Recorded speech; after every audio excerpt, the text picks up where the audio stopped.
Hello, everyone, and welcome to Journey to Success Radio, a show featuring people and companies who are making a positive contribution to the world.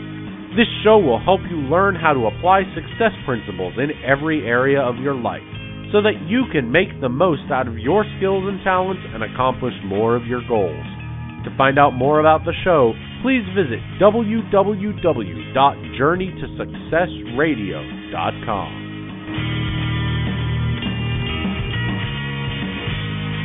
Hello, everyone. Welcome to Journey to Success Radio Network. My name is Timothy Chhim. I'm a survivor of the cruel and harsh Pol Pot regime in Cambodia.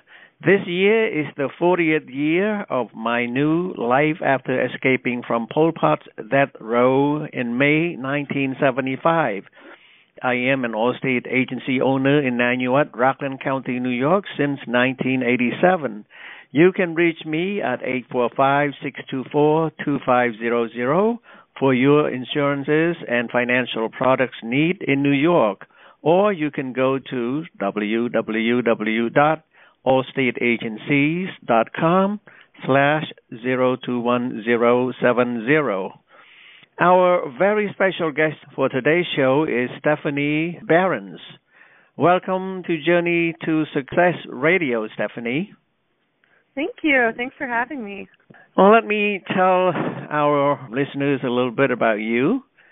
So Stephanie Barenz is a Milwaukee artist who honors the story of others through painting and writing. Her mission is to tell others that their experiences, whether of pain or joy, matter. Stephanie received her MFA, or Master of Fine Arts, in Visual Arts from Washington University in St. Louis in 2009. She has been working full-time as an artist for over 10 years. Barenz is recognized as an established artist in the Milwaukee community through her participation in several artist residencies, such as the Mandel Creative Studio and the Pfister Hotel Air program. She is a professional Dimensions 2015 SACI artist. Her work has been acquired by notable public collectors such as Northwestern Mutual and Averno College, and by private collectors across the United States and in Europe. Her paintings have been exhibited at MAM, MOWA, Dean Jensen Gallery, and Expo 72 in Chicago. Her work also has been featured in the Artist magazine, the journal Sentinel, MPTV, Milwaukee Magazine, the Huffington Post, and many, many more. To learn more about how she honors others through custom paintings and story books, visit www.stephaniebarenz.com. If you would like to contact Stephanie, you can do so by emailing her at sbarenz@gmail.com. Again, welcome, Stephanie. Are you in Milwaukee now? Yes, I am in Milwaukee. Yep, and thank you for having me. It's a joy talking. How are you? I'm doing great. Yeah. Many of our listeners, if not most, are not familiar with the kind of works that you do. Hard works, indeed, I should say, by artists. Now, I take it that you are a full-time artist, right? Yes, correct. Yep, I have a studio in the 3rd Ward. Yep, in Milwaukee. I work there full-time. Wow. Stephanie, please describe the work that you do, because for me, I'm not familiar with that. Sure. So you mentioned a little bit in the intro, but what I mainly do is I honor people's stories through painting and writing. I really believe that the act of, sharing your story or listening to someone's story really connects us to our shared humanity. So this all started actually when I was a resident at the Pfister Hotel in 2013. I had proposed to the hotel that as a resident there, I would do a storybook called The Carriers, where I would create 30 paintings based off of 30 people's stories. And then I would collaborate with Molly Snyder, who's actually currently my business partner, to write the story about each painting. And then we put it together in a book. And we both enjoyed this process so much that we now work together doing the same thing. So we interview our clients, we learn their story, and then I create a custom painting, and then Molly writes a creative copy. And then we merge images of the painting with the creative copy to form a storybook, and then we present the painting and the storybook to our client at a reveal party.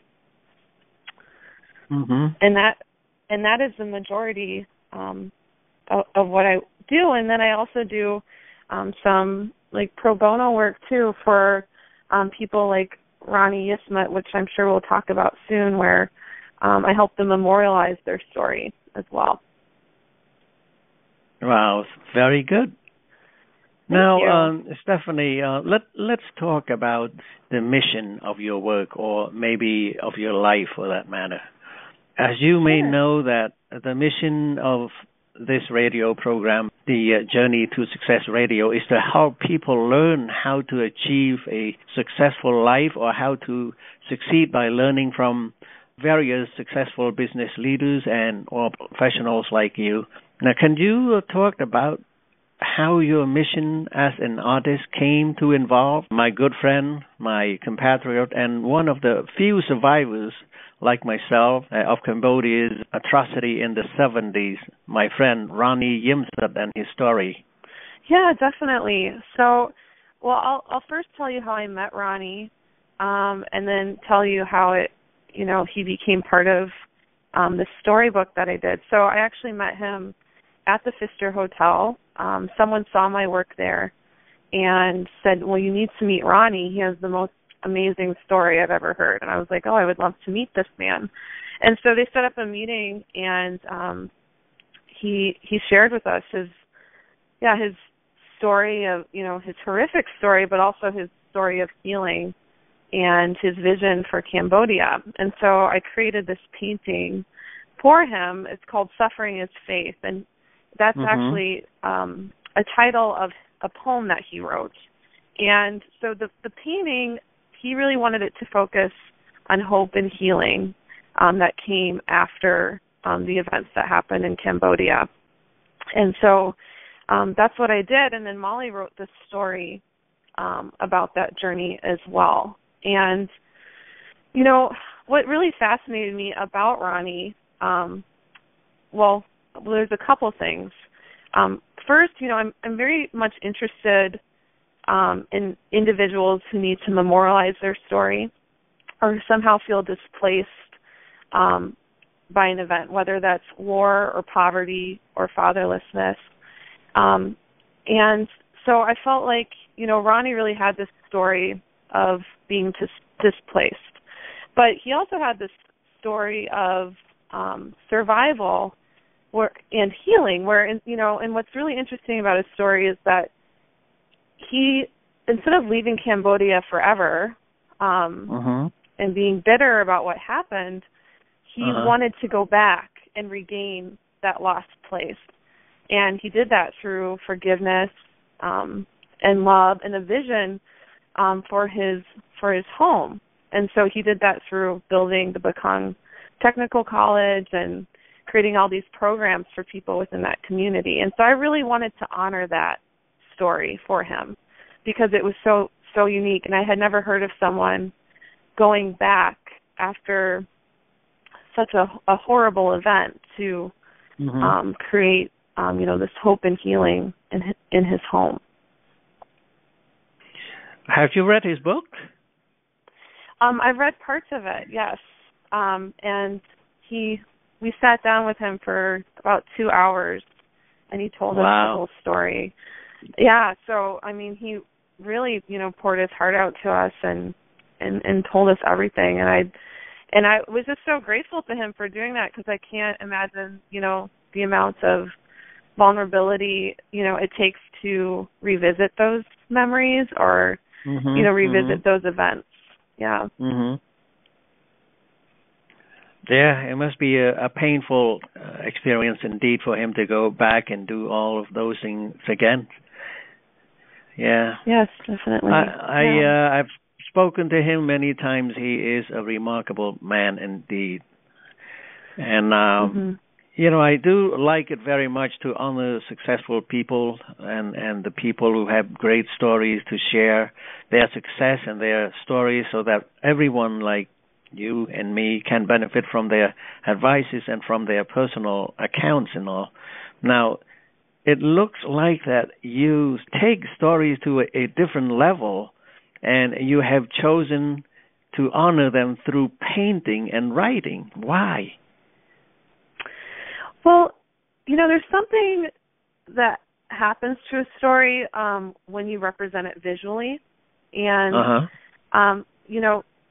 so often, we share stories through spoken word, and that's a wonderful way to do that. I mean, and probably the most immediate and direct way. But when you translate it to a painting, something else happens, and it really becomes, a legacy. This object that will hopefully stand the test of time. So I feel like, you can tell your story and pass it along, by word of mouth, but then when you create an object out of it and you hang it on the wall, it's a different form of honoring someone.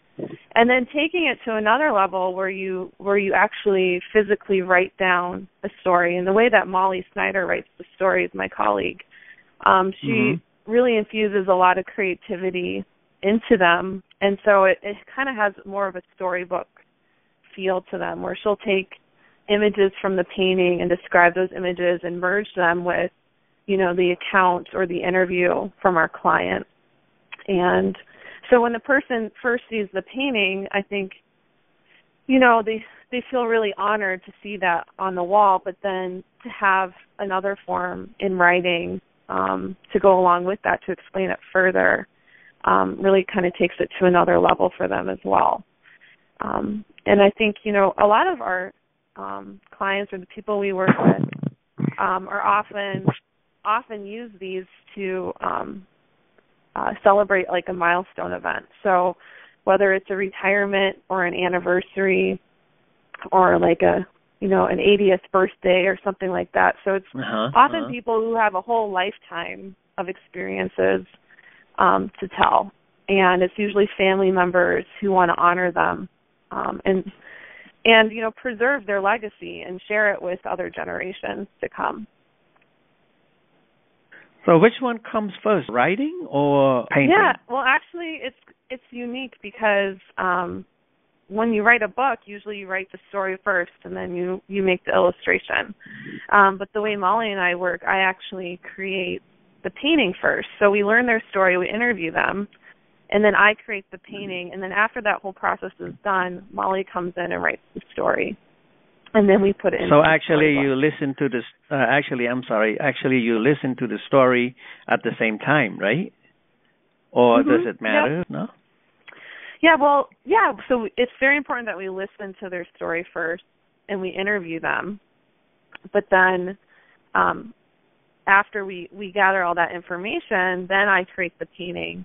And then Molly writes the story really about the interview and the process of making the painting. So it all kind of comes together, and she draws metaphors and imagery from the painting and puts that into her writing as well. Wow. I think that is a good combination of having picture on the wall and here we go, another book comes with it. Wow. Yeah. Really an idea. Yeah. Well, thank you so much. And, I love collaboration. And so I feel like, I get to collaborate in a lot of different ways. I get to collaborate with my client because they're telling so much about their story. And I often have to be very vulnerable and tell me, those experiences of joy, but also of pain. And then, and then I get to collaborate with Molly too. And we get to, make that storybook together. So I love collaboration. I love crossover and working with all these different individuals, and then also creating something that is just really meaningful to them. In the end, is something that, is very meaningful to me. I really enjoyed that whole process. Nice. Very nice. Thank you. Wow. Instead of honoring people doing in certain ways, then you use that painting and writing to do. Wow, amazing indeed. Thank you so much. Yeah. But you do have an amazing story of your own here, Stephanie, to paint and to write, and this must have something to do with your personal background, I believe. If you don't mind, tell us about your background and how that has had an influences on your work and you as a person. Sure, yeah, I would love to. So, well, first of all, I'm really blessed to have very loving parents and siblings who really encouraged me to pursue art. And my father is actually a minister, and my mother is a kindergarten teacher. Wow. Okay. Yeah, so we moved around a lot in my childhood, and the church was a big part of our life and belonging to a community. So in my home, the importance of serving others was definitely taught, and storytelling and reading and collaboration were also a big part of my upbringing as well. So it's no surprise to me that in my work, themes of travel and storytelling and community and knowing one's neighbor are all major themes. So I really see my childhood coming up in my painting quite a bit.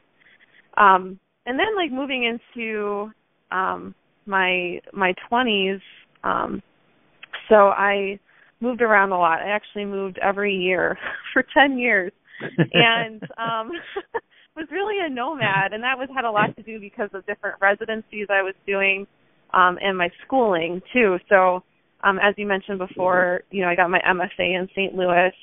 I was a resident at a printmakers collaborative in Chicago. I studied for a while and lived in Italy and studied there. And then I also lived in China for a while, in Hangzhou, China. I taught English really? there for a while. Yes. Oh, wow. Yeah, how long?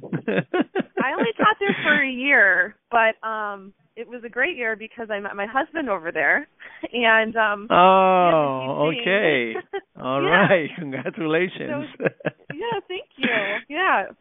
So he had been teaching English over there for 3 years, and he had traveled all over the Eastern Hemisphere. So travel and, all these amazing people really became part of my story, and they really changed my worldview, but also how I really viewed myself. So, that's where all of these things started to brew. Living in all these different places and moving around and meeting all these different people and learning all their stories really became the focus of my work during that time. And now, my husband and I, we've been in Milwaukee for about 3 years now, and I've really kind of put my roots down here and become part of the Milwaukee community. But I constantly go back to those experiences and those people that I met. And, now I'm making work about that. So those themes that I love to explore really have their roots in my childhood, but then also, my 20s as well, and what I did during that time. You have seen the good, the bad, and the ugly in many parts of the world, right? So yeah, it's very perspective giving. Yes, yeah, it really helps you form. So this different charitable idea, which is, it's probably deep down in your heart there that you want to give and you want to make people feel and make people, honor people in such a way that they cannot forget, right? Yeah, I would love to have something like that on my wall. And paint it and well, I would love to share your story. So it's written in the book or something. That's amazing. So, anything else that you want to share about the influences besides traveling? Yeah. Yeah, I talked to you talked about this being like a charitable act, and And I kind of talked about this a little bit, but being connected to the church and seeing, the example of my parents and, how they served others, I think that really, came out of that experience. And my husband actually teaches in Central City, Milwaukee. And many people know that, Milwaukee's story currently is that we're the most segregated city in the U.S. And we have a lot of challenges in front of us as a city. And, my husband, he works in these communities, and I also mentor several Central City youth. And, there's just, although it can be challenging sometimes, there's so much joy that comes out of serving others and learning their story. And, for me, it brings so much meaning to my work. And that's really what I want at the end of the day. I want, my work to feel like it's bringing, something meaningful to my life. And so I don't even really see it as a charitable act. It's almost selfish. I see it because it's bringing so much meaning and joy to my experience of being an artist. So, and I'm just so grateful that people are willing to open up and tell me their stories. That's very humbling when someone's willing to do that. Yes, indeed. I'm always admiring artists because they do have the patience of starting from the very beginning to an end, completing the products, and then share with the whole world and, be happy about the work and all that, amazing. Let's talk about the future. Sure. Now where you are and where do you see your work taking you and involving more stories like the great story of my good friend Ronnie Yemsot? Yeah, I've been actually thinking about this a lot lately. And my dream is really to make a series of work that, tells individual stories of people like Ronnie, people who have been displaced, whether it's through war or poverty or whatever it may be. I think it'd be really interesting to travel to these places with my husband and meet people, whether it's like a refugee camp or a school like Ronnie's, and learn their stories and create paintings about them and storybooks, and then bring them back to the U.S. and raise more awareness about these endeavors or what they're going through. And I think, the reason why, I feel like this is something that's really important to do, so often, when you're across the ocean from these events that are happening, they kind of become like an abstraction. When you think of a refugee camp and the millions of people that are in those camps, it becomes kind of abstract, and it's difficult to visualize it as a global crisis. So, therefore, like humanizing them by telling someone's story, it humanizes the statistic. And, by telling their account, like Ronnie's account, it really helps you to understand the challenges that they're facing and the need for a long-term solution, or, the need to help or to reach out or to get to know, people who are across the ocean. Or maybe it's just someone next door to you. I think whenever you learn someone's story, it connects you to your shared humanity. And so that's where I see the direction of my work going. I see the vision in front of me, but sometimes it's hard to know the exact steps of getting there. So, and we talked about that earlier. And I think the thing is just to kind of take it one step at a time. Meeting Ronnie was a wonderful opportunity for many reasons. First I got to form this great friendship with Ronnie, and then, I was so honored to paint his story. But, just by taking that step and learning about him and his story, it gave me this great opportunity to kind of try this method of working out. I had never met him before, but then through the painting and the story, we really were able to connect. So, I just see, one story at a time, and then eventually maybe it'll lead me to, different places around the world where I can tell more people's stories. Have you been to any refugee camps in I haven't. anywhere else? You haven't, right? Will you be willing to travel to those places? I would actually. I have been invited by some people, and I haven't been able to make it work with my schedule and my work obligations or my husband's. But it wouldn't even have to be, and that's just an example. It wouldn't have to necessarily be someone even where across the ocean. It could be somewhere right next door. Milwaukee has a lot of challenges too. It could be really where anyone is feeling displaced. And I feel like a lot of people connect to that emotion. Whether it's they don't have a father in their life, or they don't have, they lost a parent, or they're facing, poverty or segregation or war, whatever it may be. I think that idea of displacement and helping people feel like they have a place to tell their story and memorializing that story is really what I'm most interested in doing. And like I said, that vision is in front of me, and I don't know exactly how it'll materialize or how it'll actually happen, but I know that's what I'm moving towards currently. Let's go to Cambodia. Yeah, let's go. Let's go to Cambodia. See.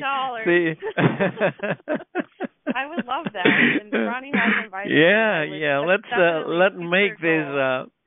Let's make this event that we're going to talk about next. Okay, the event next. I am enjoying so much fun talking about your stories and Ronnie's stories. Now we almost forget about this event here. Yes. The event in the next few days. Right now. Yes, exactly. The special event, the fundraising event at Blue Lounge for the Bakong Technical College.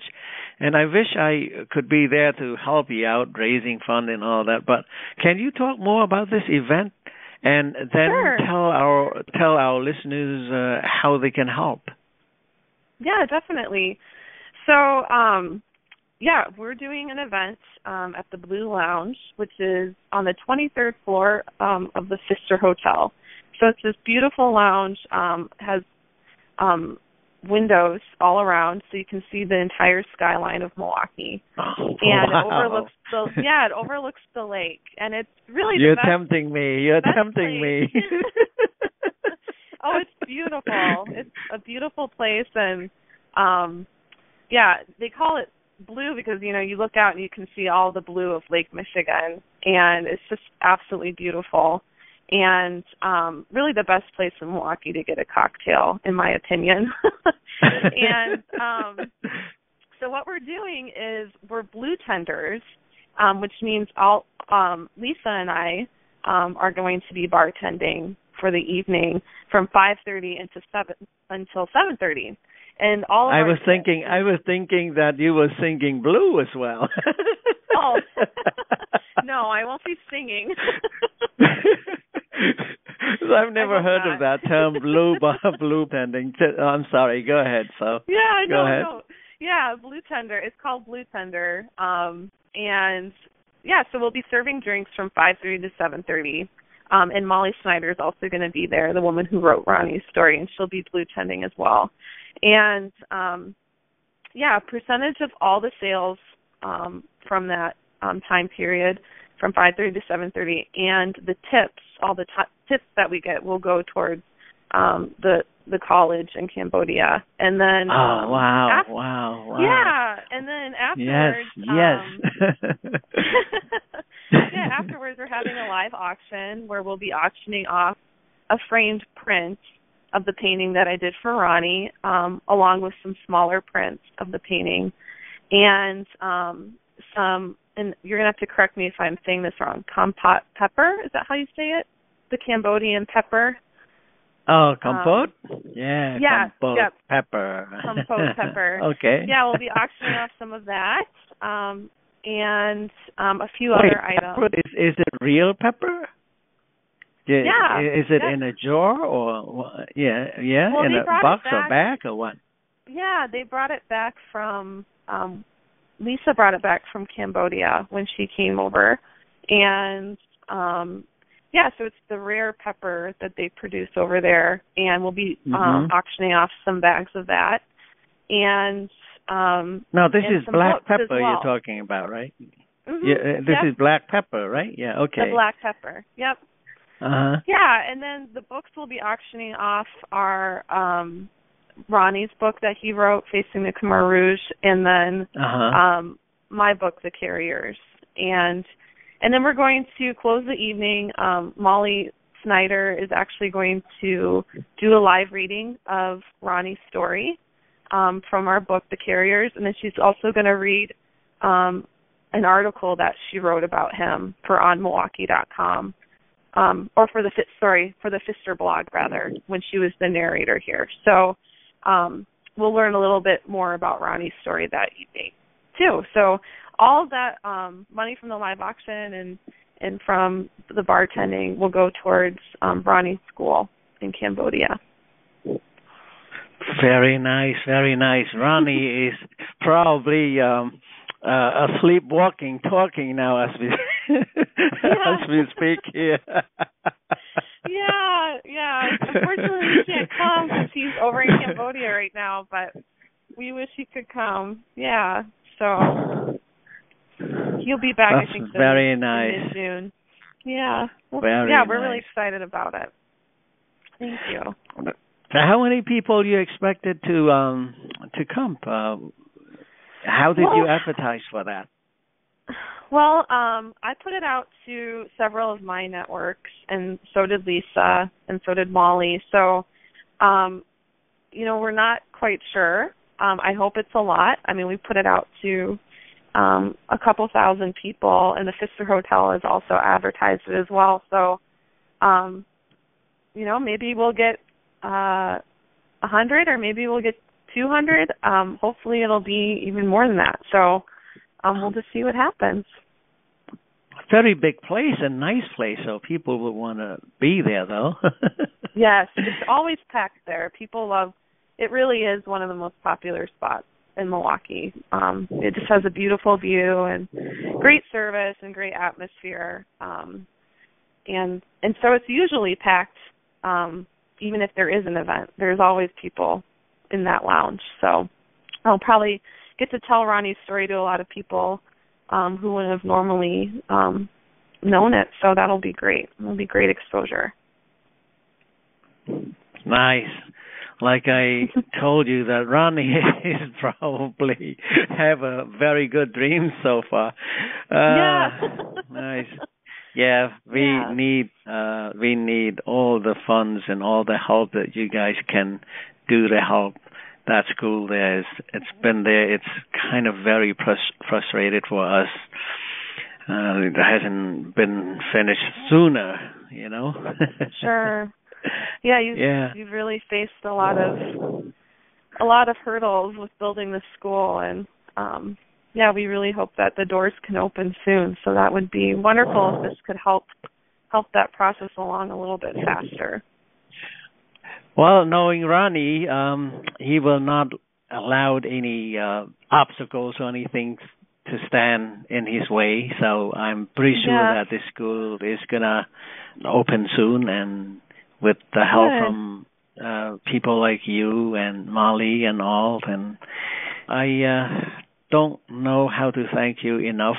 And as one of the board members of the school on the project, I'm very thankful for you to even think of it, Never mind do and act. Well, you're welcome. It's my pleasure. It's my pleasure to do it. So thanks for letting me part of your story. I can't imagine. I'd like now just thinking about it make me want to go to have a service done by Ruth Hender.